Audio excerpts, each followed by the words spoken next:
Hello everybody and welcome to a really awkward episode, typically on a Zetec engine. I've mentioned before about how tight the engine bay is in here. I'm really convinced that the only reason the Zetec engine was put in this car was because, well, it was an engine they had already designed and they worked out they can just about shove it into a Focus. But in terms of working on one, it's nothing like the Sigma. It's really not serviceable friendly in quite a few ways, as you've seen, especially with the intake manifold episode. The improvements continue to be quite good.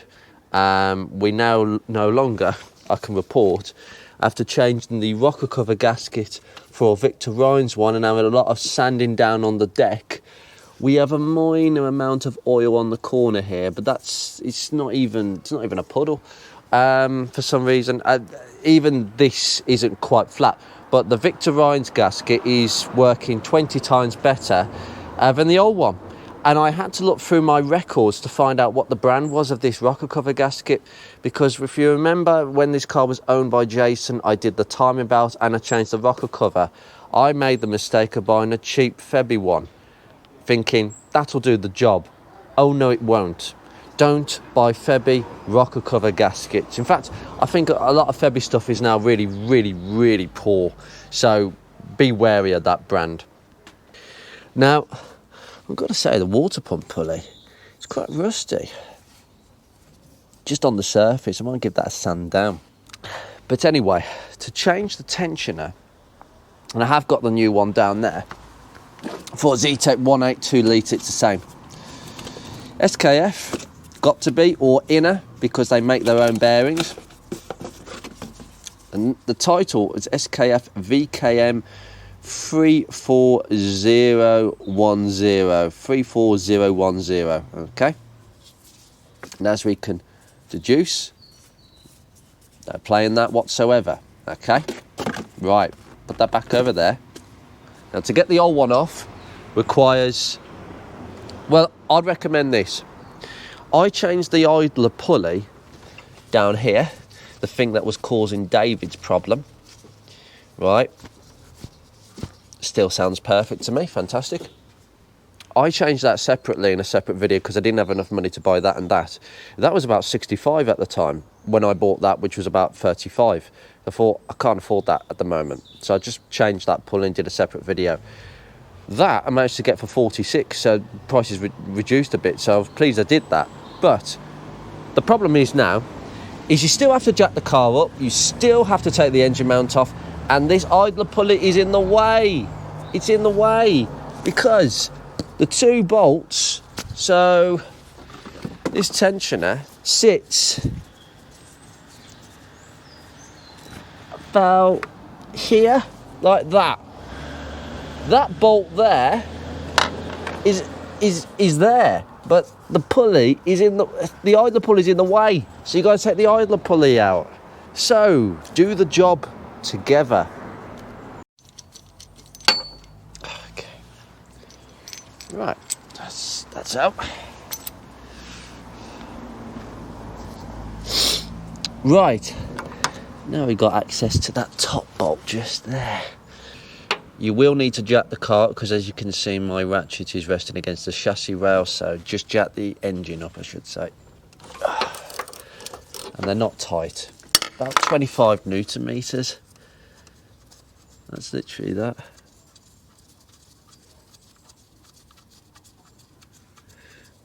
Now, dropping it out the bottom is what you've got to do because you can't take it out the top. Obviously, Mr. Alternator. There's just no space to take anything out on this thing. This is one of the sort of jobs that I think one of the few jobs I've actually not done in the engine bay, strangely, which is a good thing because I've done that side, I've done that side. There's no oil leaks on the breather gallery underneath as well. That job was completely successful. Tank straps were done. The flush I did as well. There's still some remnants at the bottom, but I'm impressed. That's improved a lot. That coolant has stayed pink and not gone orange quickly like that. It usually, the coolant would look like that, which is just a stain. But it's still pink after a good 400 miles. I'm impressed. Now, to get to the other bolt, it's not going to be easy, because I believe, if I'm just mistaken, it shouldn't be in the way, because it should be actually... Ooh, I should be able to get to that. No, now, I'm sorry, my torch is broken at the moment. But basically, the problem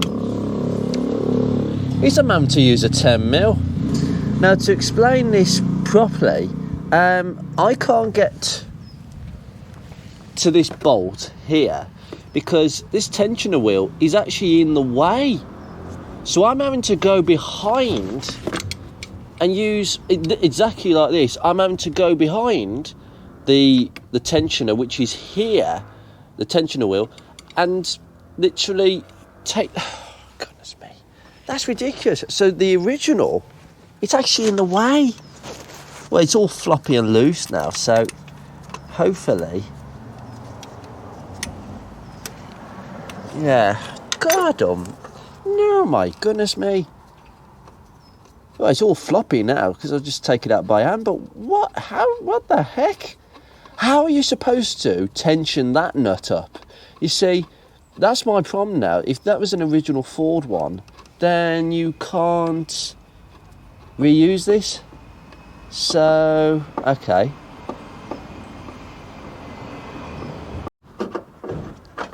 We get it down. There we go. Drop it. There we go. Okay.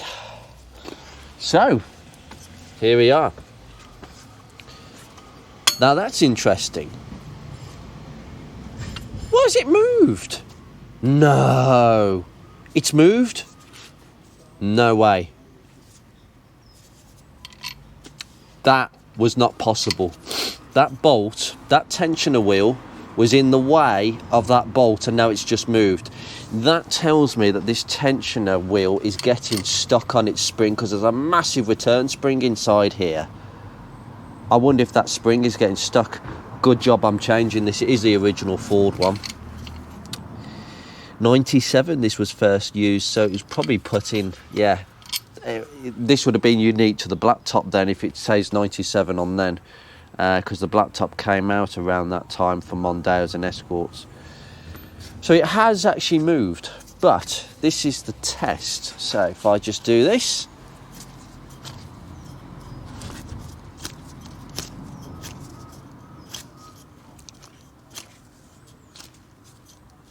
I can hear a little bit. I can actually feel more notchiness, but I can hear a little bit of a sound, but that's not bad at all. Not bad at all, but I'm a bit suspicious as to why it didn't come. It was actually stuck in one position. That's very strange. Again, you can have a fault with the spring, you can have a fault with the pulley. Sometimes it's a bit of both. In the world of Mark 1s, I've only ever known I think it's two examples of where the tensioner has actually shattered and fallen apart. So this has come off, and the belt's come off and the car's cut out. Yeah, I've literally only known two. Sorry, I've just seen a Mark 1 automatic pass my house. I've got a local one. Someone's bought a 1.6 auto and I can hear it from a mile away. Gearbox is very musical. Just put that back on. So I get distracted every video because it passes. But anyway, there's no sound to this, but there is to this. You can't pick it up, but I could just about hear it, but the size difference is basically the same. You ain't got this sort of sticky out bit here. I don't know what this post is, maybe to do with the spring. Compare the differences width-wise. Yeah, it's a little bit fatter in the body, maybe. Interesting. Well, that will go on nicely. Perfect. Now, this is where I end this video because literally you just insert it from the bottom. Insert the two bolts. Now you need to torque them up to 25 Newton meters. That's 48, but I do it up to 50 personally because of if that comes off, we'll definitely have problems. Certainly with David's car. 25 Newton meters. That is also, strangely, the 1.6 and 1.4 models, they are also 25 on the tensioner bolts. It's a slightly different tensioner, but 25 newton meters. So I'm going to get cracking with that, but literally it's the reversal. Now, to get into torque those bolts, you're going to have to jack it up a little bit, but overall you should be okay. You should be able to get in there and just tighten. If you can't torque it, just jack it up as much as you can and just try and tighten it as best as you can. Don't over tighten it, just until it feels really firm. Anyway, I've got all this to do. You take care, guys. I will proceed. Just one final tip. Once you've got the tension in place and the pulley, make sure you put the belt back on. Okay, make sure you get it routed correctly and put it back on roughly. Not back on. It's not on, it's loose, obviously. But just route it on before you put the engine mount on, because you're going to find there's a bit of a problem if you don't put the engine mount on. Trust me, you're not going to be able to do it properly. So obviously put your engine mount on and then tension the thing. That's the hardest part of the job, winding that tensioner back. Well, actually it might be a bit easy on this one. We'll see. It might be a bit worse because it's stiffer, but the hardest job is using that 50mm aviation to reach all the way up to that pulley and push this belt on with sore fingers. Take care, guys.